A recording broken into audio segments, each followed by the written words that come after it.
Well, hey guys, welcome back to Waters Family Homestead. Wasn't planning on doing a video today, but I guess I am. I don't know how well y'all can see that. Let me zoom in. The carpenter bees are pollinating the crap out of my blueberry bush. There's 3 of them on it right now, and I saw them on there yesterday, so they're pollinating the mess out of that blueberry bush, which is a good thing because I do like my blueberries. Both pear trees are just ate up with fire blight. It's like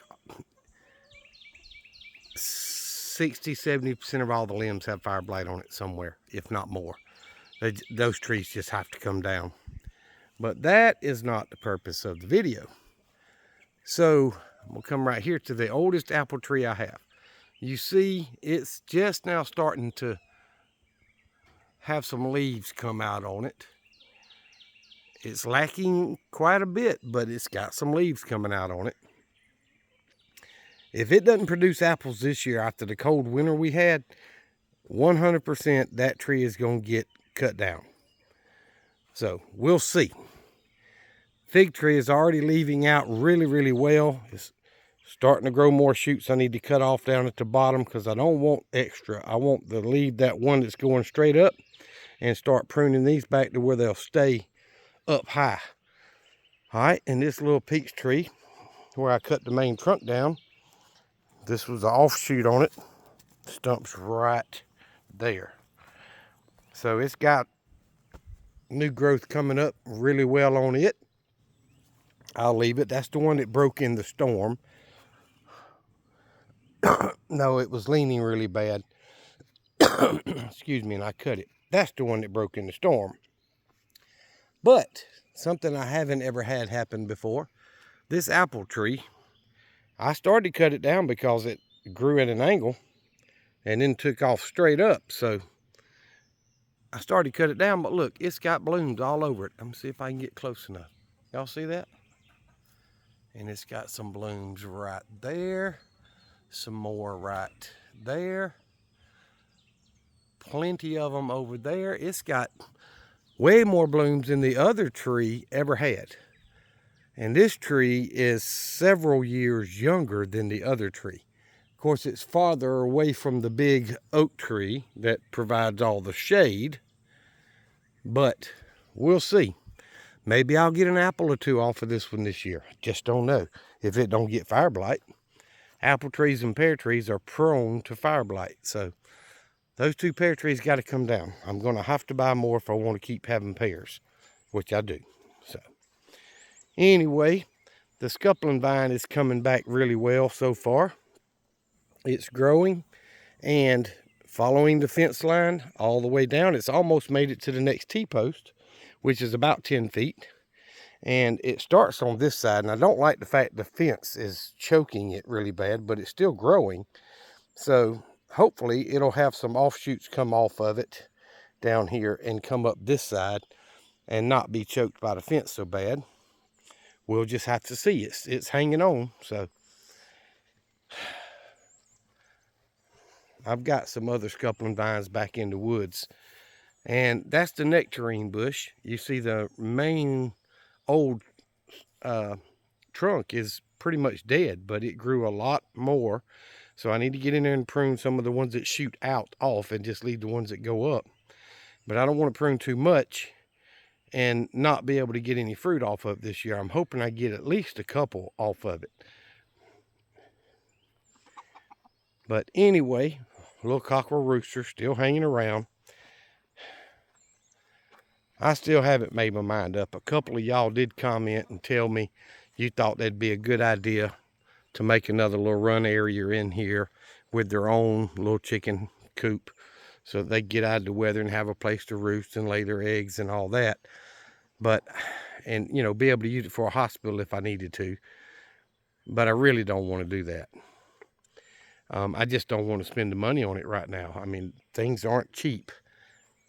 And I've got the money. That's not the issue. The issue is I just don't want to spend it. I've spent quite a bit on the new raised beds and grow bags and such that's going to be for, and the ground fabric that's going to be for the greenhouse. And I've priced the plastic to cover it. I need to get out there and measure and see exactly how much I need, but it's going to cost me $150 for the plastic, plus the lumber, the wood, to strip it out in order to staple the plastic too. So we're looking at another $200 or $300 to finish the greenhouse minimum. And that's without closing in each end with walls and door and all that stuff. So I may not finish it this year, but I do want to at least, you know, get the beds going and get started. But this pear tree had a lot of pears on it last year, and the bugs ate them all up. It's got little baby pears all over it. I showed y'all in the previous video. So, you know, I'm hoping I get some off of it this year. But I'm going to have to figure out what I've got to spray it with to keep the bugs from eating all my fruit. But I don't know how well y'all can tell. I got on the mower and I cut around the house and where I park and where Sparky is, and all around the chicken pen in my buildings. I did all the, you know, slow stuff going around things. I did not cut all the grass. It needs cutting, but I just didn't feel like cutting it all today, so I did the hard part. Took me 45 minutes, maybe an hour. I need to come out with the weed eater and get what the mower wouldn't get. But since I lowered the turkey roost in the first pen, seems like he's coming down a lot more. So it's not near as high as it was. It's probably 1.5 feet lower. So he doesn't have such a hard trouble, you know, of getting down, because he hits the ground hard when he jumps down. So I lowered it, and hopefully that's gonna make it where he can get up and down a lot easier, because them male turkeys get big, y'all. He's probably 20 pounds, if not more. But his beard's even growing out a little bit. But the female, I guess since he's getting down more, has actually flown out of the pen twice this week. And y'all won't see this until Monday. But this is Thursday evening. I've already got a video that came out this morning and one uploaded to come out in the morning. So y'all won't see this till Monday. But this week, she's flown out of the pen twice. And I don't know whether it's because he's down and, you know, messing with her or what. But she lays on the ground for him to come mount her. But we'll just have to deal with that as it goes. But still got a lot of projects to do. I don't like spending a bunch of money continuously. I do a little bit, try to get as much of that project handled and done as I can, and then when I save up a little more, so I'm not dipping into my money too much. Well, he tear that hen butt up. But anyway, then I'll go buy something else. But I'm enjoying the new job very, very much. I make pretty much the same thing I did when I was doing heating and air and refrigeration. And I'm not having to work out in the sunshine or out in the rain. Everything we do is in the building or under the shelter. And yes, it's going to get hot, and yes, it's going to get cold. But I'm not out in the wind and rain and heat and all that. It's a whole lot better. There's an office that's going to be is air conditioned, that, you know, I have some office work to do, so I'll be able to do that, and I'm just enjoying it tremendously. Whether I make more than I'm making now, which is what I was when I was doing HVAC, or not, I told the owner I'd have took the job for less money. I mean, it would have made things tight for me, but I would have done it because I was ready for a change. And I really, really respect and like the guy that I'm working for. So I'm enjoying it. We sell electrical supplies, wire, receptacles, switches, boxes, everything you can think of for electrical, we carry it. And we sell that to, basically, we sell to the public, but we also sell to all the electrician contractors and such around. And he does a very good business, and he's got some loyal customers, and there's 4 of us there, the owner and me and another guy that's been there about 7 or 8 years, and then 2 more young guys. So there's really 5. There's 4 workers and the owner, and he does the ordering and all that stuff. And he actually does come out and help pull orders sometimes, but it's just fun. And it's, you know, it's a lot to learn. I have learned a lot, but I still got a lot more to go.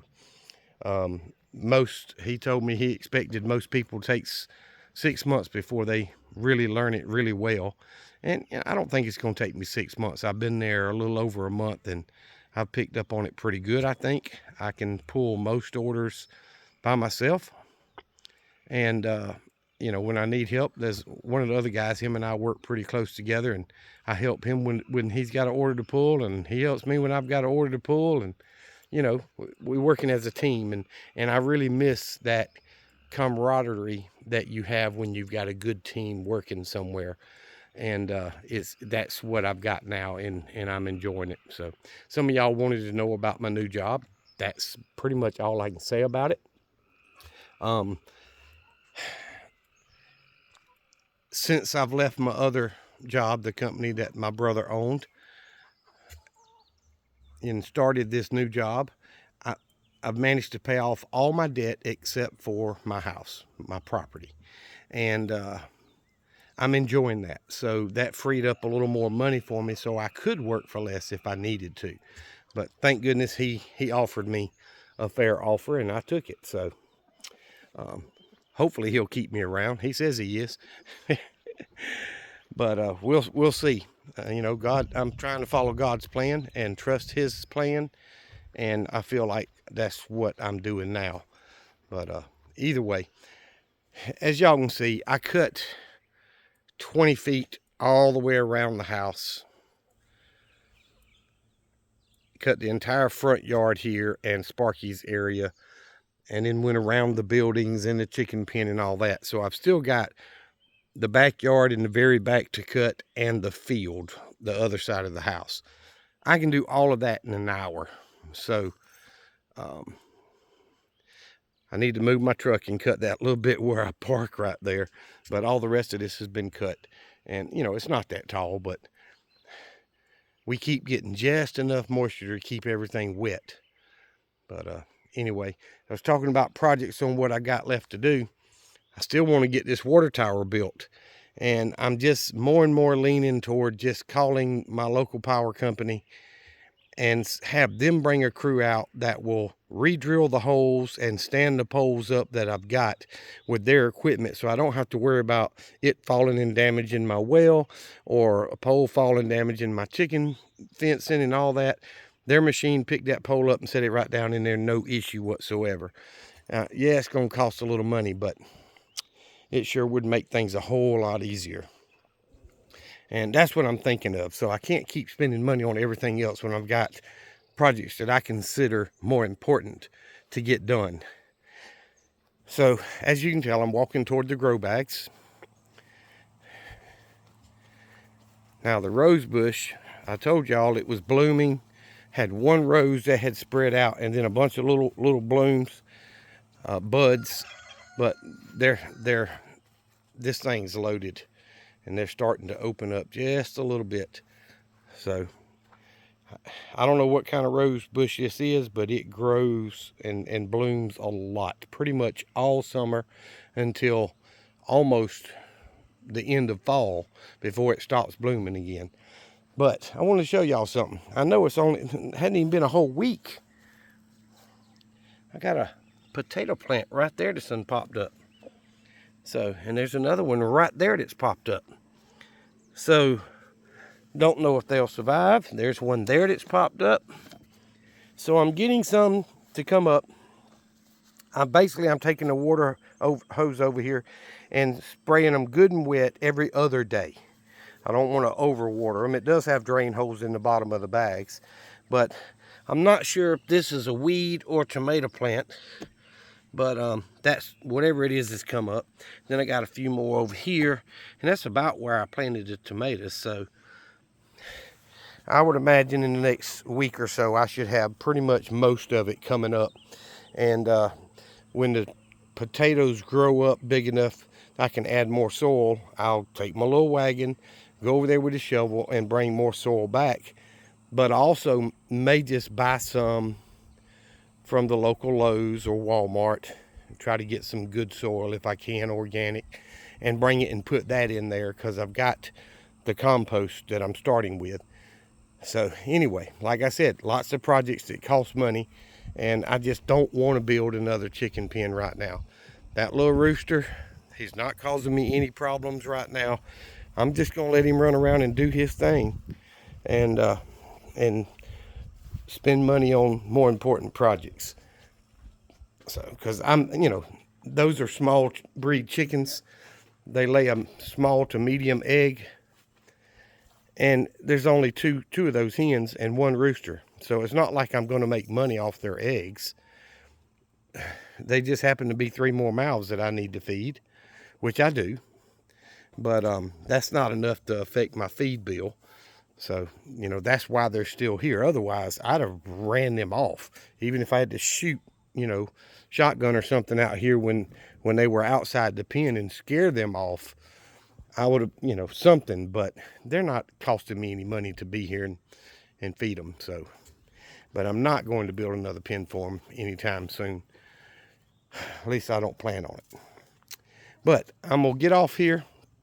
I'm messaged the guy that I'm trying to get to come do the welding for me to create that hitch for the mower to pull that wagon, because those plants are actually starting to come up, which for me is a big deal because I have black thumbs, not green thumbs. And I need to collect the eggs for today too. I had a hen lay an egg yesterday at 5:30, a Rhode Island Red in the last pen. So I ended up with 21 eggs yesterday. I've been staying right around the 18 to 22 mark. So we'll see what I get today. And all the feeders are over half full, so I'm not going to add any feed today. I'll do that tomorrow. But for right now, I do need to go collect the eggs, and hopefully I'll have another good egg day.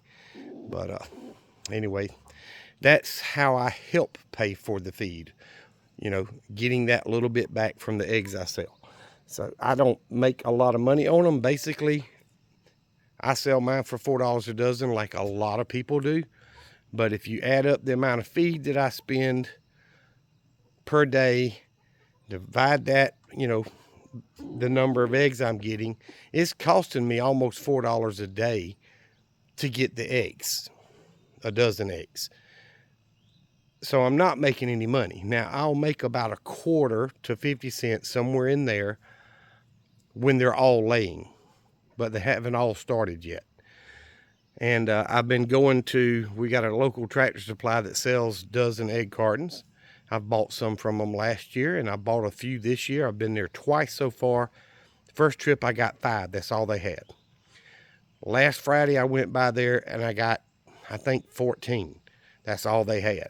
They said, we get another truck Thursday night, and they'll be putting it up Friday. So I said, I'll be back next Friday.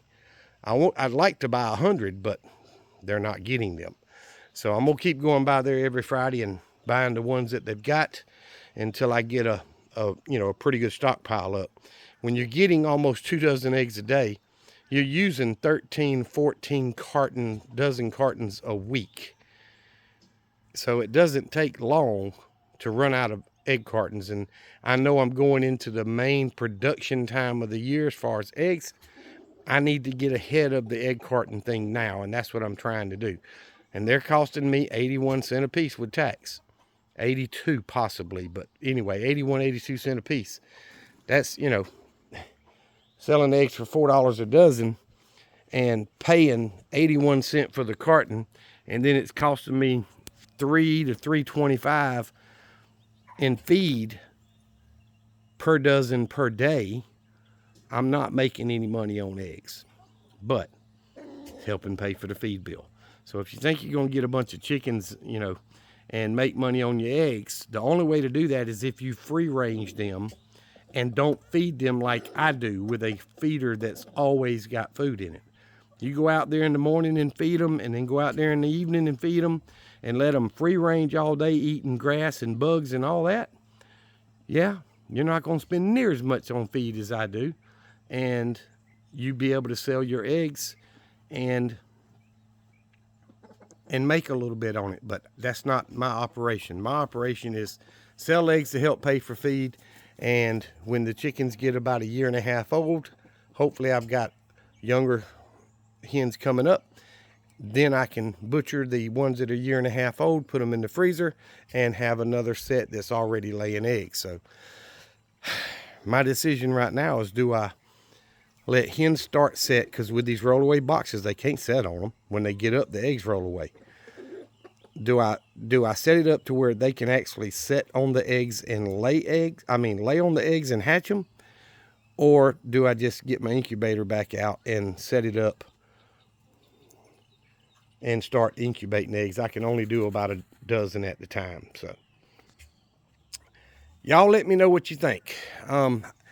I've been tracking my new raised planter, beds, frames that I ordered, and they're probably 1 to 2 weeks away because they were shipped from California. And I don't know how many of y'all have bought stuff that came from California, but no matter what it is, it takes 1 week to 2 weeks for it to get out of that dadburn state. So it says it left the place in California, but it doesn't. It's been over a week, and it hasn't showed up at the next location yet. Who'd have thunk it, right? California. But anyway, I'm excited about it. I've got a few things coming that's going to help me get the raised beds going so I can actually grow more food. And that's something that I should have been doing a long time ago. But anyway, we'll just see how it works out. Guys, I appreciate y'all watching my videos. Thank you very much for all the following on Rumble and Liberty Club. I'm having issues uploading on Liberty Club right now. I have been for over a week, but they'll get it straightened out eventually. And subscribing on YouTube, that very much means a lot to me. Thank y'all very much. Remember what I've always told you. Jesus Christ loves you, and so do I. Y'all be safe and be prepared.